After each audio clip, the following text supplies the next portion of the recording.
Kali ini kita akan membahas topik mengenai mengenal maladministrasi, dan narasumber kali ini sudah bersama-sama dengan saya, ada Kepala Keasistenan Pemeriksaan Kakak Fernandes Jaya.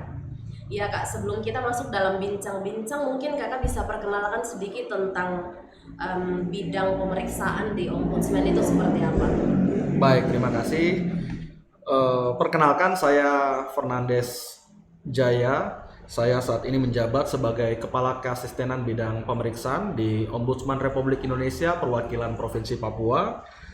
Tugas kami, bidang yang kami lakukan sudah tentu menindaklanjuti pengaduan masyarakat. Jadi pengaduan yang masuk ke Ombudsman yang apabila setelah dilakukan verifikasi itu merupakan kewenangan Ombudsman, maka selanjutnya kami di bidang pemeriksaan akan melakukan menindaklanjuti pengaduan tersebut, begitu Kak Ike. Dan memang Ombudsman kami memiliki kewenangan yang diatur dalam Undang-Undang Nomor 37 Tahun 2008 tentang Ombudsman Republik Indonesia, di mana kewenangan yang kami tugas dan kewenangan yang kami miliki untuk menindaklanjuti pengaduan masyarakat Kak Ike, itu misalnya kami berhak untuk melakukan atau meminta keterangan dari para pihak gitu, meminta klarifikasi dari para pihak. Kemudian kami juga berwenang untuk melakukan pemanggilan kepada para pihak yang akan kami mintai keterangan, bahkan hingga dengan pemanggilan paksa. Kemudian kami juga memiliki kewenangan melakukan mediasi atau konsiliasi terhadap para pihak yang bertikai. Kemudian kami juga memiliki kewenangan untuk meminta dokumen atau salinan-salinan dokumen yang memang berkaitan dengan laporan atau pengaduan tersebut. Dan kewenangan-kewenangan tersebut memang dilakukan oleh bidang kami, yaitu bidang pemeriksaan laporan. Tujuannya cuma satu, yaitu untuk membantu menyelesaikan pengaduan masyarakat yang masuk ke Ombudsman. Mungkin demikian Kak Ike. Oke. Iya, kita akan langsung saja masuk dalam pembahasan topik kita tentang mengenal maladministrasi. Mungkin Kak Jaya bisa jelaskan apa yang dimaksud dengan maladministrasi? Baik, maladministrasi ini mungkin kata yang asing ya kita dengar, dan memang sangat mungkin orang awam pada umumnya memang jarang, bukan jarang lagi, tapi mungkin tidak pernah ya mendengar kata maladministrasi.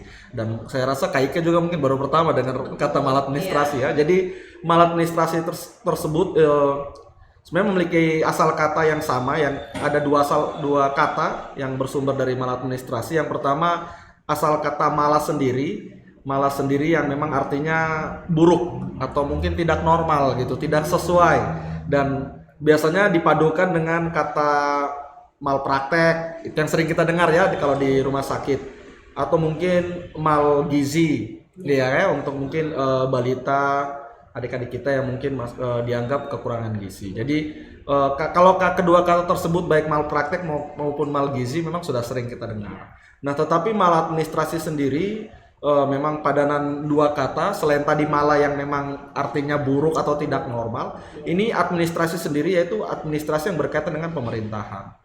Jadi kalau administrasi pemerintahan kan itu bisa diartikan secara harfiah itu tindakan, keputusan atau perilaku perilaku daripada pejabat pemerintahan. Nah, kalau maladministrasi sendiri itu artinya yaitu perbuatan atau perilaku yang melawan hukum atau melampaui kewenangan atau menggunakan tujuan daripada wewenang tersebut untuk tujuan lain. Begitu. Misalnya termasuk kelalaian atau pengabaian kewajiban hukum di dalam penyelenggaraan pelayanan publik gitu, yang dilakukan oleh penyelenggara negara atau pemerintahan kepada masyarakat. Nah, tapi ada satu lagi syaratnya maladministrasi, memiliki dampak baik itu kerugian materi maupun kerugian imaterial. Itu contoh maladministrasi. Itu arti daripada maladministrasi KIK. Jadi kalau misalnya ada nih KIK ya, saya ambil salah satu jenis-jenis maladministrasi. Misalnya saya ambil contoh permintaan imbalan uang. Itu salah satu jenis maladministrasi. Dan kalau saya ambil contoh kasusnya nih Kak Ike ya. Misalnya bapak, ibu, mama, om dorang pergi ke pergi ke misalnya suatu badan perizinan. Terus di situ tertulis misalnya kalau urus dokumen ini bayarnya 10.000. Nah, tetapi tiba-tiba diminta 20.000. Nah, itu termasuk permintaan imbalan atau akhirnya dikategorikan sebagai perbuatan maladministrasi. Gitu. Karena apa? Karena dilakukan oleh perwakilan pemerintahan, gitu, badan yang memang ditunjuk oleh negara untuk memberikan pelayanan tersebut, yang harganya sudah ada 10.000, tapi diminta lebih, begitu. Nah, tapi kalau misalnya KIK ke pasar, ya kita ke pasar Mama Papua, terus di situ tertulis sagu satu tumpuk 10.000, ya, misalnya, atau ada tulisan di belakangnya. Tapi begitu KIK datang, sama Mama diminta 15.000. Kita nggak bisa bilang itu maladministrasi, begitu. Karena yang namanya usaha, ya, usaha dagang. Mungkin tulisan di lama itu tulisan tahun lalu, ya kan. Sedangkan sekarang sudah 15.000, Mama belum hapus, begitu. Dan memang Mama ya cari lagi, ya namanya itu cari untung. Dan itu tidak dilakukan oleh pejabat pemerintahan, itu oleh masyarakat. Jadi itu bukan kategori maladministrasi. Jadi maladministrasi itu apabila yang dilakukan oleh pejabat pemerintahan, penyelenggara negara, penyelenggara pemerintahan kepada masyarakat. Itu yang disebut sebagai maladministrasi. Begitu. Berbicara tentang maladministrasi ini, apakah ada dasar hukumnya yang diatur dalam undang-undang? Ya, seperti tadi saya jelaskan di awal, memang maladministrasi masih awam, gitu. Dan memang maladministrasi dasar hukum yang mengaturnya itu baru satu, yaitu Undang-Undang Nomor 37 Tahun 2008 tentang Ombudsman Republik Indonesia. Di situ menyebutkan secara gamblang, secara eksplisit mengenai pengertian maladministrasi tadi. Kemudian di turunan daripada Undang-Undang Ombudsman tentunya ada peraturan Ombudsman dan lain sebagainya. Itu memang sudah banyak menyebutkan mengenai maladministrasi, termasuk jenis-jenis maladministrasi itu sendiri. Begitu. Jadi memang diatur oleh Undang-Undang Ombudsman itu sendiri mengenai maladministrasi. Begitu. Bagaimana proses terjadinya maladministrasi ketika seseorang ingin mengakses layanan? Kemudian kita bisa katakan, oh ini terjadi maladministrasi. Baik, sebenarnya maladministrasi itu prosesnya tentunya terjadi karena adanya proses yang menyimpang, proses yang tidak sesuai, begitu. Salah satu penyebab utama maladministrasi terjadi biasanya juga disebabkan oleh karena transparan, ya, atau tidak dipampang, atau tidak diumumkan, atau tidak dilakukan yang namanya standar-standar pelayanan publik. Jadi standar pelayanan publik itu diatur di dalam Undang-Undang Nomor 25 Tahun 2009 tentang pelayanan publik, begitu. Nah, di dalam undang-undang tersebut menyebutkan mengenai standar-standar pelayanan yang wajib hukumnya. Jadi ini wajib hukumnya, wajib untuk dilaksanakan oleh pemerintahan. Gitu. Jadi standar pelayanan ini merupakan memberikan kepastian bagi masyarakat pada saat mengakses pelayanan publik. Begitu. Jadi saya ambil contoh nih, standar pelayanan misalnya harus ada ruang tunggu, itu standar pelayanan. Harus ada toilet, itu standar pelayanan. Dan mungkin kakak dan adik atau om, tante dong di rumah, mungkin kalau ke kantor pas mungkin mau ke belakang, mau buang air kecil kah, cari toilet tidak ada, atau ada toilet tapi dong kunci mati, dong bilang ini khusus pegawai, itu sudah maladministrasi. Karena mereka tidak memberikan pelayanan. Begitu. Sedangkan kantor itu diadakan untuk memberikan pelayanan kepada masyarakat. Kalau hal-hal yang sifatnya dasar saja tidak dipenuhi, bagaimana dengan hal yang substansi? Begitu. Jadi memang standar pelayanan itu diatur di dalam Undang-Undang Pelayanan Publik. Yang tadi saya bilang, ya, secara fasilitas harus ada toilet, harus menyediakan ruang tunggu. Ruang tunggu tuh yang nyaman, bukan hanya ruang tunggu kosong terhadap kursi, Bapak dong berdiri sampai ya toh kaki capek. Sedangkan ruang tunggu tuh ya setidaknya harus ada bangku kah, tempat duduk kah. Kita belum bicara yang nyaman seperti mungkin di kota-kota besar, harus pakai AC, ada televisi, tidak perlu. Cukup ada bangku, meja, mama dorang duduk, ya toh kan pasti sudah senang. Itu dari sisi fasilitas. Harus ada tempat pelayanannya, loket kah? Kan tidak mungkin saya mau urus surat izin, saya datang ke kakak baru berdiri saja baru bicara kan tidak mungkin. Kan harus disediakan meja pelayanan atau loket pelayanan. Jadi masyarakat datang, duduk, bicara dengan kakak, dengan petugas, kan duduk tong serahkan berkas di situ. Kan tidak mungkin tong berdiri saja. Itu dari sisi fasilitas. Belum dalam hal pemenuhan standar seperti misalnya harus dipampang biaya. Biaya ini penting kakak. Biaya penting. Kenapa saya bilang penting? Karena kalau tidak, biaya ini yang biasanya yang namanya uang ya, yang berhubungan dengan uang nih pasti sifatnya sensitif. Masyarakat bisa marah, begitu. Jadi harus dipampang biaya. Misalnya contoh kakak mau urus SIM, itu di situ harus dipampang SIM A 120.000, harus ditulis SIM C 100.000, begitu. Terus atau misalnya bahkan yang tidak dipungut biaya itu kita pejabat itu harus pampang. Di sini pelayanan gratis atau tidak dipungut biaya. Misalnya kakak mau urus KTP di Dukcapil. Kalau memang tidak dipungut biaya, itu harus ditulis. Pembuatan KTP atau kartu keluarga tidak dipungut biaya. Karena itu memang kewajiban. Mereka harus memampang supaya apa, masyarakat tahu. Oh, saya urus KTP kakak nih. Aturan bilang tidak pungut biaya. Jadi kalau ada yang minta biaya itu malah administrasi. Sudah termasuk maladministrasi. Betul sekali kakak. Terus biaya waktu kakak, waktu nih, iya kan, aduh, tong apalagi saya kurang tahu ya, tapi saya juga pernah punya pengalaman kakak ya, tong ngurus satu berkas itu di waktu tuh tidak jelas, begitu. Terus nanti dibilang nanti datang Ya, cek nanti datang cek sendiri, bah, tidak bisa begitu. Jadi masyarakat ini harus mendapatkan kepastian. Iya. Misalnya saya mau urus IMB, izin mendirikan bangunan, sekarang beda ya, sekarang PBG. Misalnya saya mau urus izin itu, di situ waktunya 3 hari ya, 3 hari harus jadi, lebih cepat lebih baik, ya kan? Tapi tidak, nanti 1 minggu datang, aduh nanti bapak datang besok besok datang, aduh bapak datang minggu depan dia punya kepala bidang sakit. Itu sebenarnya tidak bisa, itu malah administrasi. Jadi waktu harus dipampang.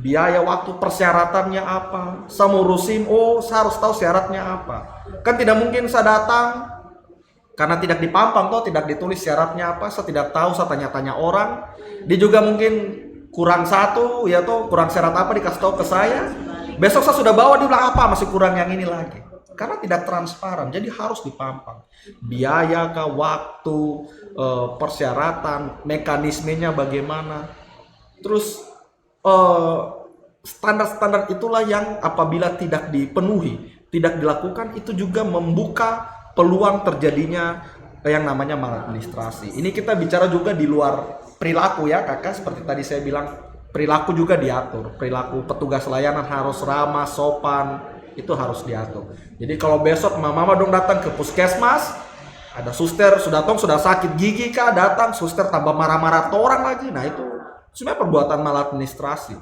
Tidak patut seorang penyelenggara layanan pemerintahan itu bersifat kayak begitu kepada masyarakat. Karena apa? Masyarakat nih yang dilayani.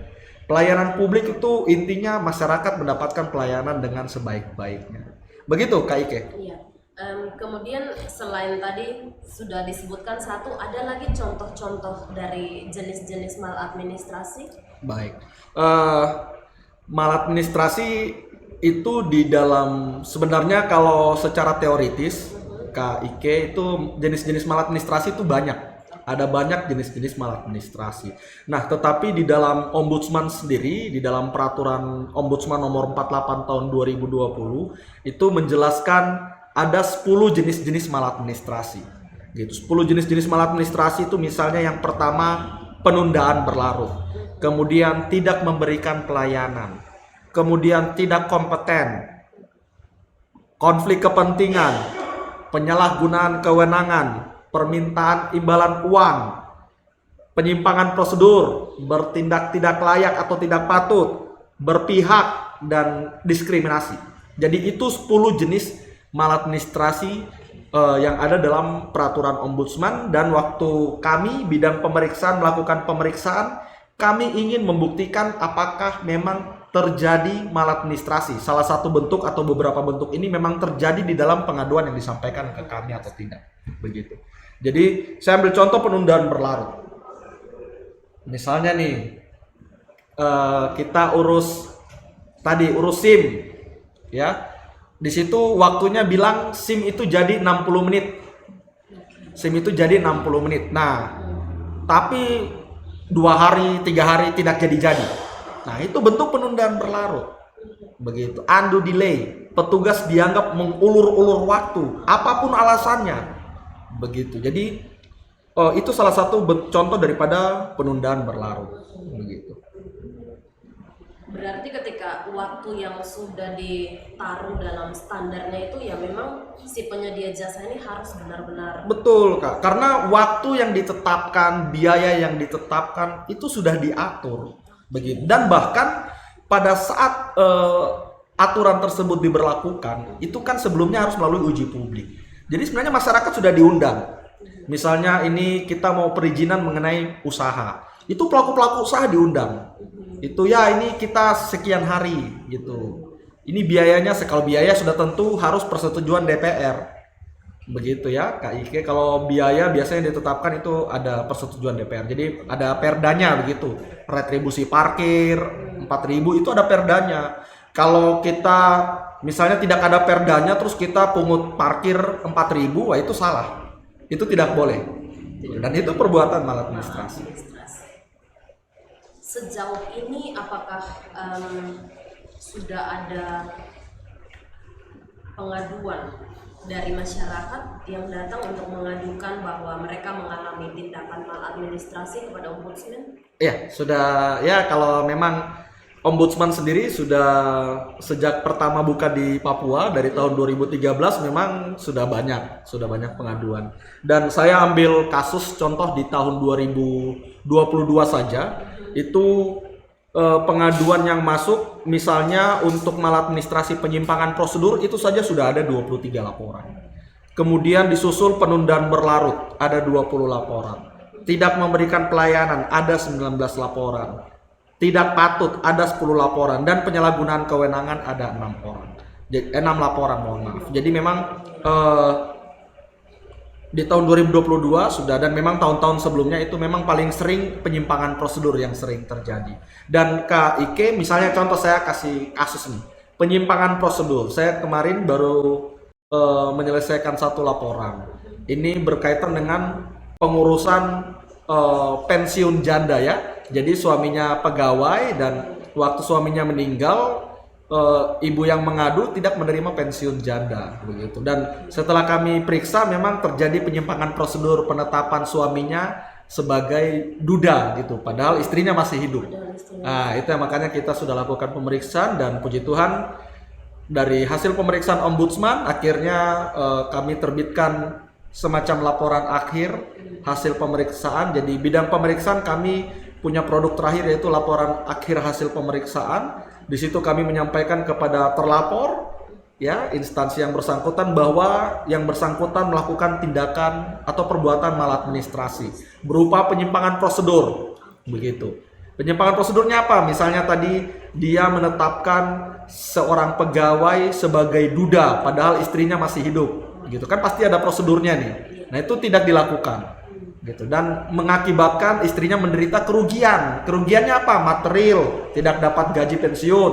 Imaterial, berapa tahun dia tahan kok, waduh saya harus kesana kemari ya kan, pasti secara kejiwaan kan pasti terganggu. Anak-anaknya psikologis ya kan. Dan berdasarkan itu kami meminta supaya yang bersangkutan diterbitkan SK-nya gitu. Jadi diperbaharui SK-nya. Dan puji Tuhan SK-nya diperbaharui, status suaminya diperbaharui lagi menjadi tidak duda atau menjadi beristri, dan dengan SK tersebut akhirnya yang bersangkutan puji Tuhan telah menerima bukan hanya ganti rugi tetapi juga menerima tunjangan pensiun yang didapatkan setiap bulan. Jadi itu contoh-contoh kasus yang ditangani ombudsman. Oke. Baik, terima kasih untuk penjelasannya dan demikianlah bincang-bincang di hari ini tentang tema mengenal maladministrasi, dan semoga bincang-bincang hari ini dapat menambah wawasan atau menjadi pembelajaran bagi masyarakat umum tentang apa itu tindakan maladministrasi. Terima kasih sudah menyaksikan podcast Ombudsman Republik Indonesia perwakilan Provinsi Papua dalam program Ayo Balobe. Ayo bincang asyik langsung dengan Ombudsman. Terima kasih, selamat siang dan salam Balobe. Apakah Anda pernah mengalami pelayanan publik yang tidak semestinya? Dipersulit, dimintai pungli, atau menduga ada maladministrasi? Jika iya, maka Anda dapat melaporkan hal tersebut ke Ombudsman. Caranya sangatlah mudah dan sama sekali tidak dipungut biaya. Dan yang paling penting, Anda akan tetap aman karena identitas pelapor dijamin kerahasiaannya. Setiap warga negara Indonesia, penyampaian laporan tidak dipungut biaya. Sebelum menyampaikan laporan kepada Ombudsman Republik Indonesia, pelapor harus sudah menyampaikan laporan secara langsung kepada pihak terlapor atau atasannya, tetapi laporan tersebut tidak mendapat penyelesaian sebagaimana mestinya. Saat melapor kepada Ombudsman Republik Indonesia, pelapor harus mencantumkan kelengkapan administrasi. Di antaranya adalah data diri pribadi, memuat uraian peristiwa atau tindakan secara rinci, peristiwa atau tindakan yang dilaporkan tersebut belum lewat 2 tahun sejak peristiwa tersebut terjadi, dan kasus tersebut tidak sedang dalam proses peradilan. Pelaporan dapat dikuasakan kepada pihak lain dalam keadaan tertentu. Menemukan maladministrasi, catat, potret atau rekam, dan laporkan kepada Ombudsman RI, cukup telepon ke 137. Ingin mengetahui lebih lanjut tentang Ombudsman RI? Saksikan dan subscribe video Ombudsman di channel YouTube Ombudsman.